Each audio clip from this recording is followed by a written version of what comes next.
Mheshimiwa Dr. Samia Suluhu Hassan, Rais wa Muungano wa Jamhuri ya Muungano wa Tanzania, Excellencies President, Rais mstaafu Jakaya Kikwete,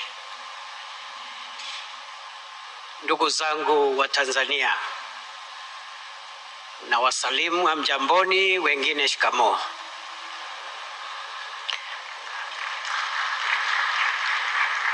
Madam President, I bring you greetings from your brother and counterpart, President William Ruto of Kenya, whom I'm representing here today. And I come here to do a very simple task. I've been asked to discuss Kenya's experience with large-scale energy infrastructure projects, the lessons we've learned, and I want to be as practical as I can because, as I have said again, mine is to give the perspective that perhaps we could share, even as I listen to the experiences of the other countries from what we've just listened this morning. Your Excellency, energy is key to our industrialization. Also, we need reliable, affordable energy, which is also accessible to as many of our citizens as possible. We therefore need a backbone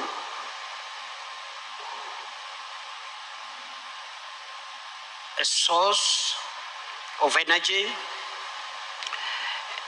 and enough infrastructure to convey that energy to reach people's homes and to power industries. I don't want to repeat the statistics that have been given about the potential, the energy potential in our continent, including potential on natural gas. We have adequate, significant stocks of natural gas spread across our continent from Nigeria, Senegal, Algeria, Mozambique, Tanzania, and many more other countries, I believe.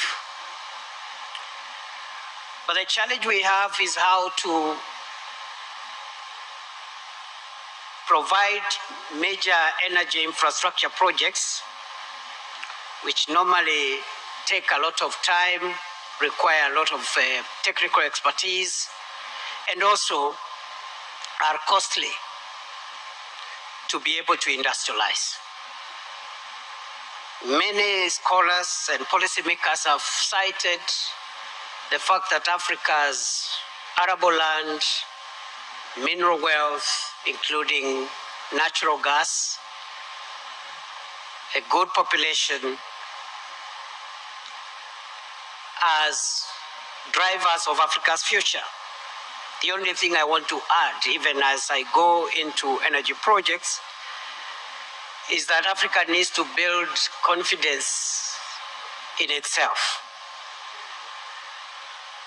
Africans, we must learn to have confidence in our continent and in our capability to do what others have been able to do.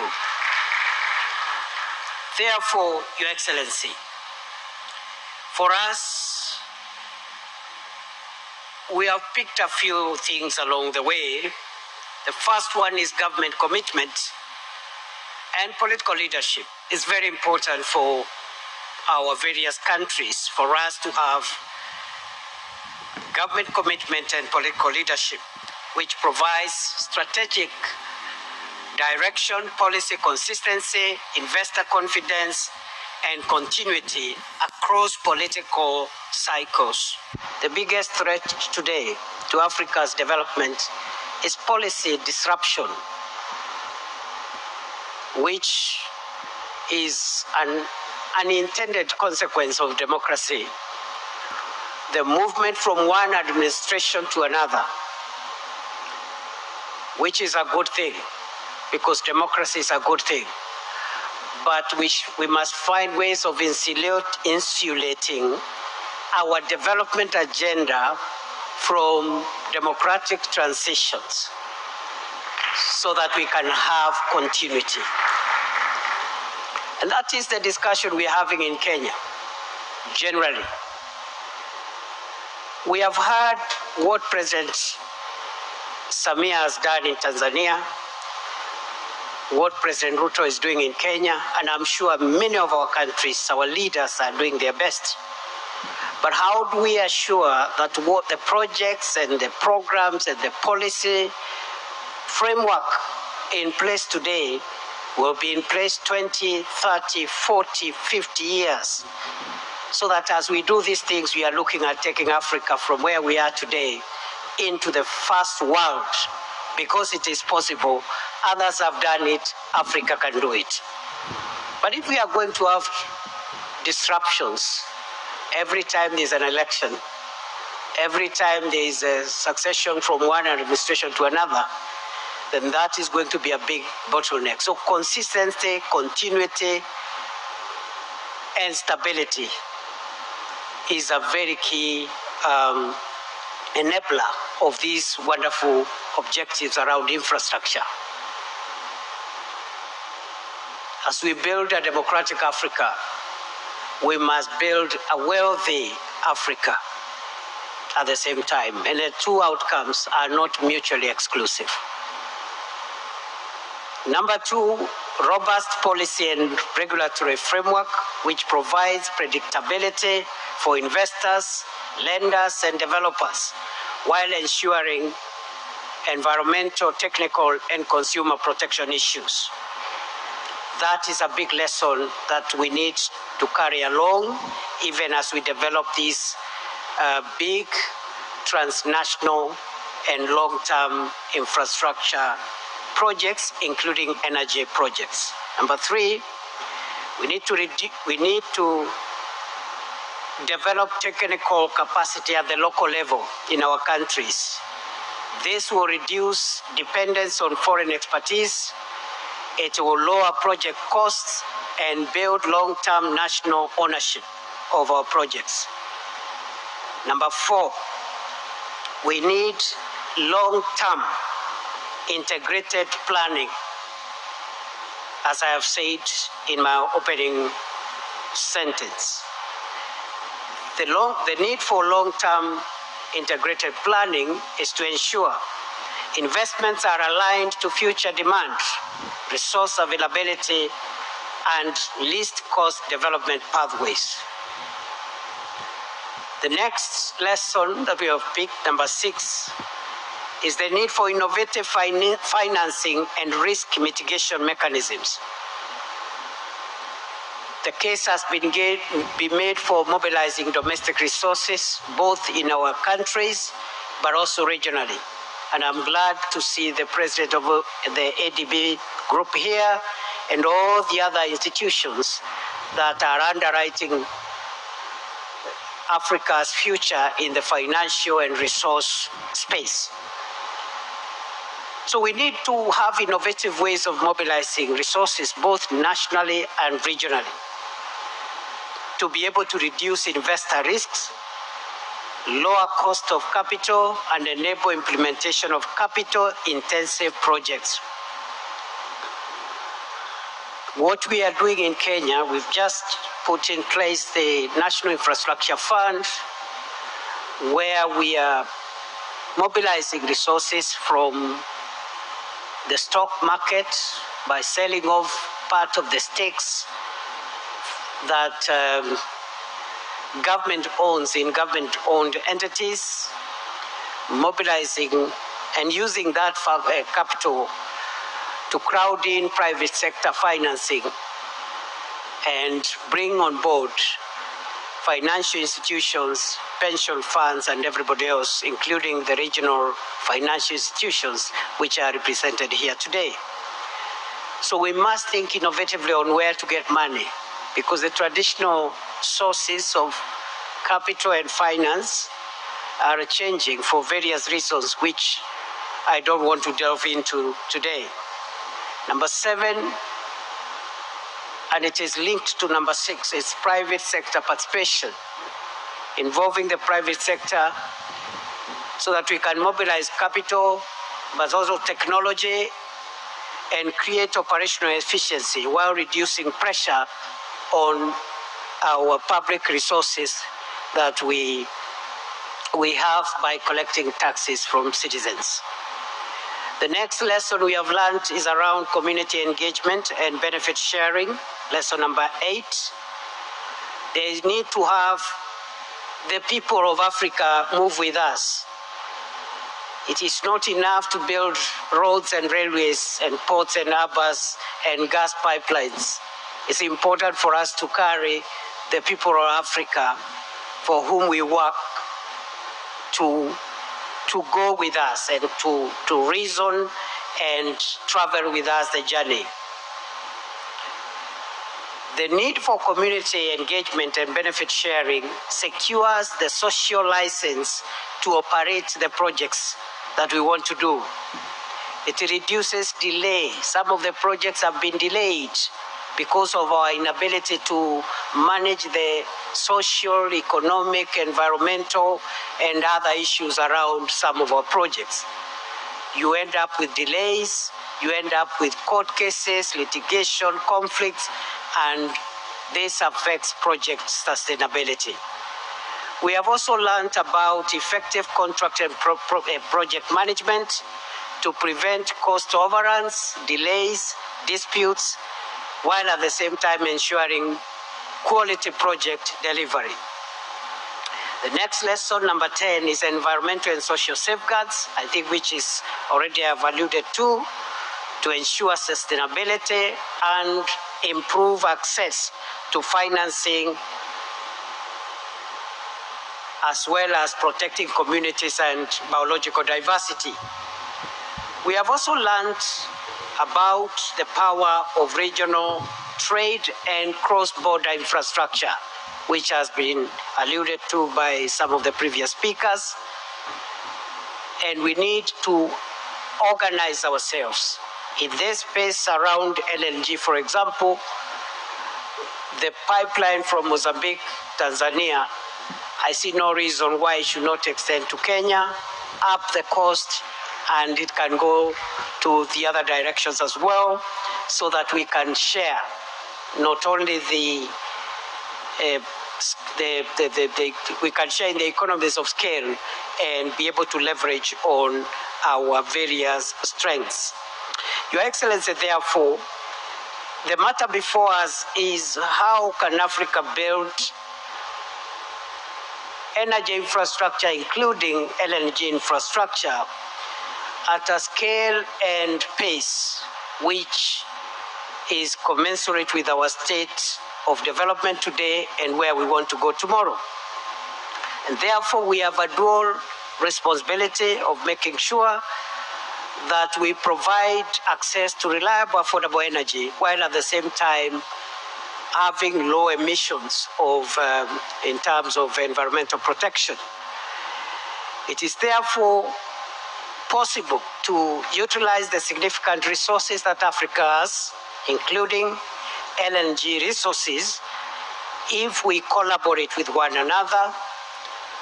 Just to give an example of the power evacuation program that we are running between Ethiopia, Kenya, and Tanzania, which has a capacity of evacuating 2,000 megawatts, but at the moment is evacuating 800 megawatts of power from Ethiopia, 700 megawatts into Kenya, 100 megawatts into Tanzania.